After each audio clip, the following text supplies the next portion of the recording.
সালামু আলাইকুম সবাইকে। আমি Tamid Hasan Rakin, USA New York থেকে আপনাদের সাথে আবার চলে আসলাম নতুন একটা ভিডিও নিয়ে। আজকে বেসিক্যালি আমি আপনাদেরকে দেখাবো আমেরিকার রাস্তাগুলো কীভাবে প্রতি 6 মাস পর পর মাত্র 3 ঘন্টার মধ্যেই ওরা রাস্তাটাকে নতুন করে রিপেয়ারিংয়ের কাজ করে ফেলে। তো আপনারা এখানে দেখতেই পাচ্ছেন একটা ঢালাই করার মেশিনের গাড়ি এখানে চলে আসছে এবং আর একটা ট্রাকের ভিতরে এই পিসগুলোকে ট্রান্সফার করা হচ্ছে রেডি করে। এবং এই বড় ট্রাকটা কিন্তু এখন এই সব জায়গায় পিচ দিয়ে দিবে এবং আরেকটা ট্রাক এসে এটাকে ব্লেন্ড করে ফেলবে। সো মাত্র 3-4টা গাড়ি উইদিন 3 আওয়ার্সের মধ্যে কোনো ঝামেলা ছাড়াই রোডটাকে ডান করে ফেলবে। এবং এদেশের রাস্তা কিন্তু প্রতি 6 মাস পর পর নষ্ট হোক আর না হোক নতুন করে রিকনস্ট্রাকশনের কাজ করে। আমাদের বাংলাদেশের মতন না যে একদম ভেঙে চুরমার হয়ে যাবে তারপর এটাকে করা হবে।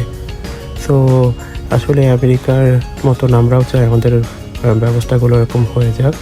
সো সবাই আমার এভাবে ভিডিওগুলো দেখে লাইক কমেন্ট শেয়ার দিবেন এবং আপনাদের যদি কোনো কোশ্চেন থাকে আমাকে চাইলে ভিডিও কমেন্ট বক্সে কমেন্ট করে আমার কাছ থেকে জেনে নিতে পারবেন। সবাইকে অসংখ্য ধন্যবাদ আমার সাথে থাকার জন্য। আমি ইউএসএ নিউ ইয়র্ক থেকে তামিদ হাসান রাকিন বলছিলাম।